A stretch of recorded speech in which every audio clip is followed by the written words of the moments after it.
नमस्कार, मैं हूं आशुतोष। आप देख रहे हैं डायनामिक इम्पल्शन। वीडियो में चर्चा होगी 14 अगस्त 2026 के करंट अफेयर्स की।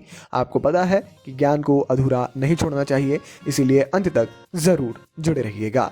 आइए हम शुरू कर रहे हैं आज की इस वीडियो को आज की पहली जानकारी के साथ। एल&टी को 15,000 करोड़ रुपए तक के AI डेटा सेंटर का ऑर्डर मिला। हाँ, जरूरी जानकारी इसीलिए है, सीधे पहले ही बता देता हूँ। AI डेटा सेंटर एक बड़ा हॉट टॉपिक है। Larsen and Toubro L&T company है जो कंस्ट्रक्शन बेस्ड, इन्होंने घोषणा की है कि उसे भारत में AI अवसंरचना सुविधा के लिए 10,000 करोड़ रुपए से 15,000 करोड़ रुपए के बीच का एक बड़ा ऑर्डर मिला है, जो डेटा सेंटर्स का ऑर्डर है। इस परियोजना को भारत की सबसे बड़ी एकल सिंगल क्लस्टर AI अवसंरचना सुविधा के रूप में वर्णित किया गया है और इसे L&T की AI अवसंरचना सहायक कंपनी LTN कंप्यूट और इसकी डिजिटल अवसंरचना शाखा Vyoma.ai के माध्यम से कार्यान्वित किया जाएगा। यह अनुबंध अमेरिका स्थित AI cloud platform together AI द्वारा दिया गया था, जिसके सह संस्थापक और नेतृत्व करता जो है विपुल वेद प्रकाश वे कर रहे हैं, है ना।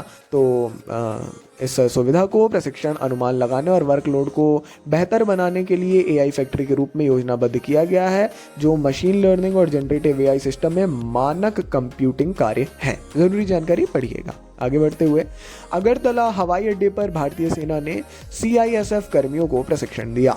27 जुलाई से 8 अगस्त तक एक त्रिपुरा में अगरतला में स्थित है महाराजा बीर विक्रम हवाई अड्डा, मालूम होगा शायद।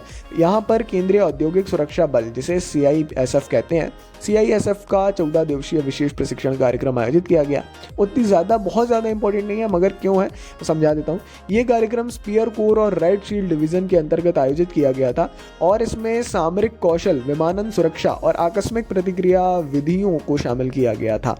महाराजा बीर विक्रम हवाई अड्डा, जिसे MBB हवाई अड्डा भी कहा जाता है, यह अगरतला में स्थित एक नागरिक हवाई अड्डा है और बांग्लादेश सीमा के निकट एक क्षेत्रीय प्रवेश द्वार है। वित्तीय वर्ष 2025-26 के दौरान इस हवाई अड्डे पर 15 लाख यात्रियों का आवागमन दर्ज किया गया। तो कहीं ना कहीं एक जरूरी इंपॉर्टेंट जानकारी है, किस वे में, रक्षा के क्षेत्र में, है ना। तो किस प्रकार आयोजित किया जाते हैं ये सारी चीज़ें, थोड़ा सा इसी को समझेंगे बस। ज़्यादा टर्म्स बेस्ड है ना, ज़्यादा कुछ ऐसा फैक्चुअल नहीं नज़र आ रहा है। चलिए जी, देखते हैं अगली जानकारी, बढ़ते हैं आगे। हाथी संरक्षण के लिए गज गौरव पुरस्कार 2026 प्रदान किए गए। भारत गज गौरव पुरस्कार 2026 आंध्र प्रदेश के विशाखापट्टनम में विश्व हाथी दिवस के राष्ट्रीय समारोह के दौरान प्रदान किए गए। समारोह का आयोजन पर्यावरण, वन और जलवायु परिवर्तन मंत्रालय द्वारा किया गया था और इसमें भारत में हाथी संरक्षण और प्रबंधन में अग्रणी योगदान को मान्यता दी गई। गज गौरव पुरस्कार हाथी संरक्षण और प्रबंधन से जुड़े राष्ट्रीय सम्मान है। 2026 के पुरस्कार विश्व हाथी दिवस के अवसर पर पर्यावरण, वन और जलवायु परिवर्तन राज्य मंत्री कीर्तिवर्धन सिंह द्वारा ये प्रदान किए गए।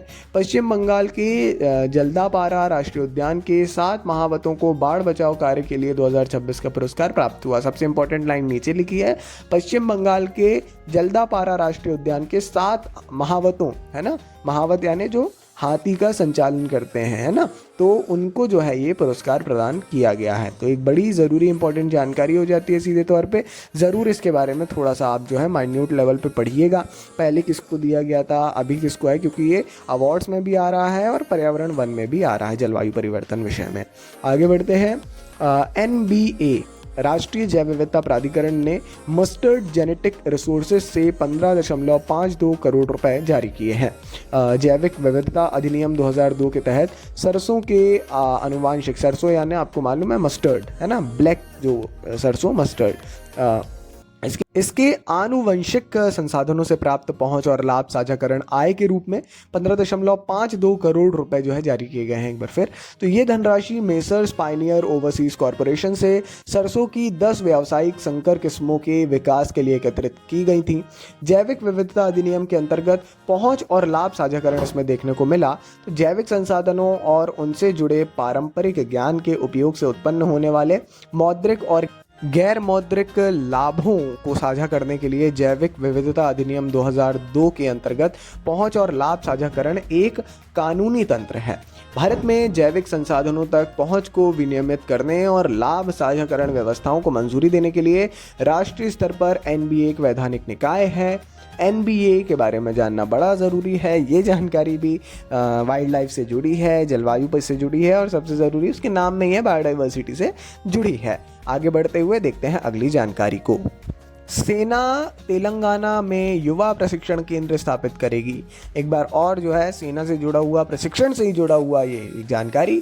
तेलंगाना के मुख्यमंत्री ए रेवंत रेड्डी और दक्षिणी कमान के general officer commanding in chief lieutenant general C Rajesh Pushkar के बीच हैदराबाद में हुई बैठक के बाद भारतीय सेना ने तेलंगाना के जिला मुख्यालयों में, जितने तेलंगाना के जिला मुख्यालय हैं, जो हर डिस्ट्रिक्ट का मुख्यालय है ना, मालूम होगा, इसमें युवा प्रशिक्षण केंद्र स्थापित करने पर सहमति जताई है। ये प्रस्ताव राष्ट्रव्यापी सैन्य भर्ती अभियानों के लिए स्थानीय युवाओं को तैयार करने और आपदाओं के दौरान राज्य सरकार और सेना के बीच बेहतर समन्वय स्थापित करने से संबंधित है। भारतीय सेना अग्निपथ योजना और अन्य सेवा विशिष्ट प्रवेश मार्गों के तहत राष्ट्रव्यापी अभियानों के माध्यम से सैनिकों की भर्ती करती है। कई राज्यों में शारीरिक तैयारी, दस्तावेजीकरण, मार्गदर्शन और भर्ती प्रक्रियाओं के बारे में जागरूकता के लिए जिला स्तरीय प्रशिक्षण सहायता प्रदान की जाती है।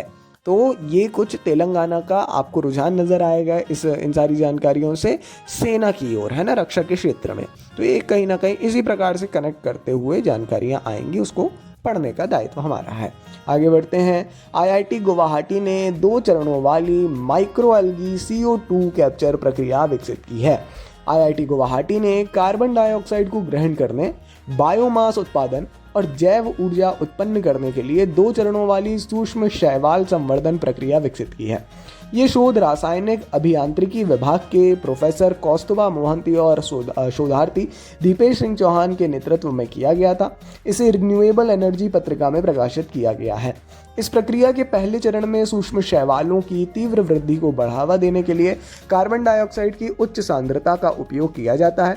दूसरे चरण में कार्बन डाइऑक्साइड की सांद्रता को घटाकर 5% कर दिया जाता है और pH को बनाए रखने, पोषक तत्वों की कमी को सीमित करने और प्रकाश संश्लेषण को जारी रखने के लिए कैल्शियम और फास्फोरस मिलाए जाते हैं। तो ये एक ज़रूरी इंपॉर्टेंट जानकारी है, चूँकि साइंस फील्ड से रिलेटेड है डेफिनेटली सीधे तौर पे, है ना। तो CO2 कैप्चर प्रक्रिया ये IIT गुवाहाटी में की गई है। माइक्रो एल्गी से CO2 कैप्चर ये है ना। चलिए जी, बाकी जैसा बताया ये थी आज के इस वीडियो की अंतिम जानकारी। अपन कल सुबह 6 बजे मिलेंगे। डेली वीडियोस की श्रृंखला निरंतर जारी है, सपोर्ट बनाए रखिए, फीडबैक हो तो ज़रूर दीजिए। नमस्ते जी, डायनामिक इम्पल्शन।